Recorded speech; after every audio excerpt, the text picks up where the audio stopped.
ব্রহ্মাণ্ড বা ইউনিভার্স কখন আমাদের ইচ্ছা পূরণ করে। আপনি যদি কোনো রকম ম্যানিফেস্টেশন টেকনিকে থেকে থাকেন, ব্রহ্মাণ্ডের সাথে নিজেকে কানেক্ট করে থাকেন এবং এখন আপনার চিন্তা হচ্ছে যে কখন আপনার জীবনে উইশ ম্যানিফেস্ট হবে, অর্থাৎ ডিভাইন টাইম বা ঐশ্বরিক সময়, সেটাকে যাই বলুন না কেন, সেটা আপনার জীবনে আসবে, তবে আজকের ভিডিওটা আপনার জন্যই হতে চলেছে। ডিভাইন টাইমিং অর্থাৎ ঐশ্বরিক সময়। আমরা প্রত্যেকেই যারা কোনো না কোনো রকম ল অফ অ্যাট্রাকশন টেকনিক করে থাকি বা কোনো রকম ম্যানিফেস্টেশন টেকনিকের সাথে যুক্ত হই, আমাদের মনে আগে প্রশ্নটা কি আসে না, কখন আমাদের সেই কাঙ্ক্ষিত সময়, সেই উইশ ম্যানিফেস্ট হওয়ার সময়টা আসবে। এবং ডিভাইন বা ঈশ্বর বা ব্রহ্মাণ্ড যাই আপনি বলুন না কেন, তিনি তো আমাদের বিভিন্ন ফর্মে আমাদের পরীক্ষা নেন এবং আমরা তার প্রতি কতটা সমর্পিত, কতটা বিশ্বাসী, কতটা ভরসা করি, সেই পরীক্ষাও তিনি নেন। তো যদি আপনি কোনো রকম কোনো ম্যানিফেস্টেশন টেকনিক করতে থাকেন আর আপনার যদি শুনে নিন যে এই চেঞ্জেসগুলো আপনার মধ্যে আসছে কিনা, তাহলেই আপনি বুঝবেন যে আপনার সেই ডিভাইন টাইমিং বা ঐশ্বরিক সময় আসতে বেশি দেরি নেই। আমরা যখন ম্যানিফেস্টেশন টেকনিক করি তখন আমাদের কি মনে প্রশ্ন আসে না, এটা কবে ম্যানিফেস্ট হবে। আপনাদেরকে প্রথমত বলে রাখি যে কোনো মানুষই, কোনো ট্যারো রিডারই বলুন বা কোনো রকম যারা এই ধরনের বিষয়ে চর্চা করেন, আপনাকে খুব যে প্রমিনেন্টভাবে বলতে পারবেন না যে অমুক দিন অমুক তারিখে বা এতদিন ঠিক পরেই আপনার জীবনে আপনার উইশ ম্যানিফেস্ট হবে। এটা ডিভাইন টাইমিং অর্থাৎ ডিভাইনের হাতে। আমাদের কাজ হলো চাওয়া, বিশ্বাস করা, সারেন্ডার করা, মঞ্জুর করা হচ্ছে ঈশ্বরের হাতে। তো এটা উনিই বলতে পারবেন। সাইন নাম্বার 1, যদি আপনি অত্যন্ত বেশি ইমোশনাল ফিল করছেন, আপনি যখনই সারাদিনে নিজের কাজের মাঝে নিজের সাথে সময় কাটাচ্ছেন, নিজের সাথে একাত্ম হচ্ছেন বা প্রার্থনা করছেন বা কোনো টেকনিক করছেন বা সিম্পলি চুপচাপ বসে গান শুনছেন, তখন কি হবে, অত্যন্ত পরিমাণে আপনি আবেগ আপ্লুত হয়ে পড়বেন। হ্যাঁ, আপনার দু চোখের পাতা বেয়ে জলও পড়তে পারে, চোখে জল চলে আসতে পারে, কান্না পেতে পারে, অত্যন্ত বেশি আপনি ইমোশনাল হয়ে পড়তে পারেন। নেক্সট হচ্ছে, আপনার যখন উইশ ম্যানিফেস্ট হওয়ার সময় আসবে জীবনে, আপনার সাথে জীবনে অনেক ভালো ভালো ঘটনা ঘটবে, আবার সেই সাথে অনেক খারাপ ঘটনাও ঘটবে। অর্থাৎ ইউনিভার্স আপনাকে এই সময় আগুনে পুড়িয়ে, জলে ডুবিয়ে, পিটিয়ে একেবারে সেই ওই যে খাঁটি ইস্পাত তৈরি করছে, যাকে কোনো রকমভাবে আঘাত করা বা কোনো রকম করে আঘাত করে পার পেয়ে যাওয়া এত সহজ হবে না, যাকে কোনোভাবে ভেঙে দেওয়া যাবে না, যে একদম ভেতর থেকে স্ট্রং তৈরি হচ্ছে। ঠিক এরকমভাবেই ইউনিভার্স আপনাকে বিভিন্ন পরীক্ষার মধ্যে দিয়ে তৈরি করবে। আপনার জীবনে হয়তো কোনো অনেক দিনের পুরনো বন্ধু, যার সাথে বহুদিন দেখা সাক্ষাৎ হয় না, কথাই হয় না, আপনার সাথে এই মুহূর্তে তার সাথে কথা হবে আপনি ভাবতেও পারেন না, তার সাথে হঠাৎ করে আপনার এই সময় দেখা হয়ে গেল। অথবা কোনো একটা কাজের জন্য ধরুন আপনি অ্যাপ্লাই করেছিলেন, আপনি সেটার কথা ভুলেই গিয়েছিলেন, সেখান থেকে আপনার জন্য কল এসে গেল। এই ধরনের বিষয়গুলো যেমন ভালো বিষয়ও ঘটবে, তেমন আবার অনেক খারাপ ঘটনাও আপনার জীবনে ঘটতে পারে। এবং এই ভালো খারাপ বিভিন্ন রকম ঘটনাতেই যখন আপনি কোনোভাবে বিচলিত হবেন না, আপনি কোনোভাবে নুয়ে পড়বেন না, ভেঙে পড়বেন না, প্রত্যেকটা ঘটনাকেই আপনি অত্যন্ত শান্ত এবং স্থির, অথচ স্টেডি, যে অ্যাকশান নিতে সক্ষম, এরকম মন নিয়ে যখন সামলে নিতে পারবেন, যখন সামলাতে পারবেন, তখনই জানবেন আপনার জীবনে ডিভাইন টাইমিং আসছে।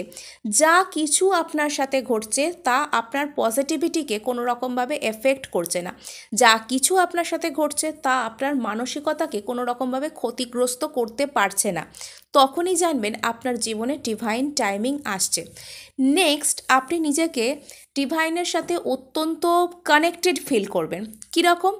আপনার জীবনের জন্য, আপনার জীবনের প্রতিটা মুহূর্তের জন্য, সব কিছুর জন্যই আপনার মনের মধ্যে যেন একটা থ্যাঙ্কফুলনেস, একটা গ্র্যাটিটিউড, একটা কৃতজ্ঞতা কাজ করবে যে বাহ, আজকে ঈশ্বরের দয়ায় আমার জীবনে এই জিনিসটা আছে, বাহ, আজকে সৃষ্টিকর্তার দয়ায় আমি এই জিনিসটা পেয়েছি, অন্তত আমার এই জীবনটার জন্য তো ধন্যবাদ। আমার একটা সুন্দর জীবন, আমি নিজেকে নিয়ে চিন্তা ভাবনা করতে পারছি, নিজের জন্য সময় ব্যয় করতে পারছি, এরকম একটা জীবন আমার আছে।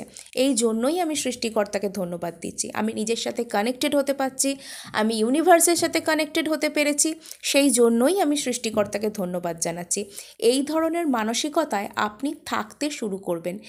নেক্সট আপনার কি হবে, আপনি মনের মধ্যে একটা অদ্ভুত খুশি অনুভব করবেন। হ্যাঁ, কিছুই আপনার সাথে কোনো খুশির ঘটনা ঘটেনি বা কোনো ভালো ঘটনা ঘটেনি, তবু যেন আপনি নিজের মনের মধ্যে নিজেকে একটা কমপ্লিটনেস আপনার মধ্যে আসবে, একটা পরিপূর্ণতা, যে আমি নিজেই এখন ভালো থাকতে পারছি, আমি নিজেই নিজের জন্য এটা করতে পারছি, কেউ আমার সঙ্গে নেই, কেউ আমার কাছে নেই, কিন্তু তাও আমি নিজেকে পরিপূর্ণ মনে করছি।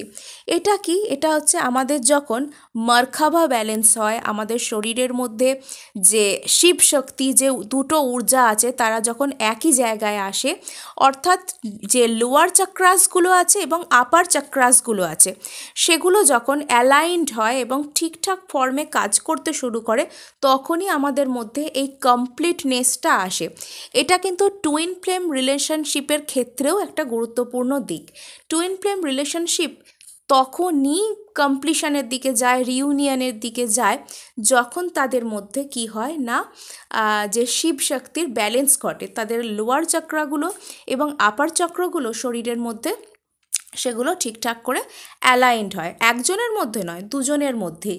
কেননা যে ডিভাইন ফেমিনাইন, তার মধ্যে দেখা যায় যে সে নিচের যে চক্রগুলো তার মধ্যে, সেগুলো হয়তো ব্যালেন্স থাকে না, এবং কখনো দেখা যায় যে যারা যে ডিভাইন ম্যাসকুলিন, তার মধ্যে বেশিরভাগ ক্ষেত্রেই দেখা যায় আপার চক্রাসগুলো, সেগুলো ব্যালেন্স থাকে না।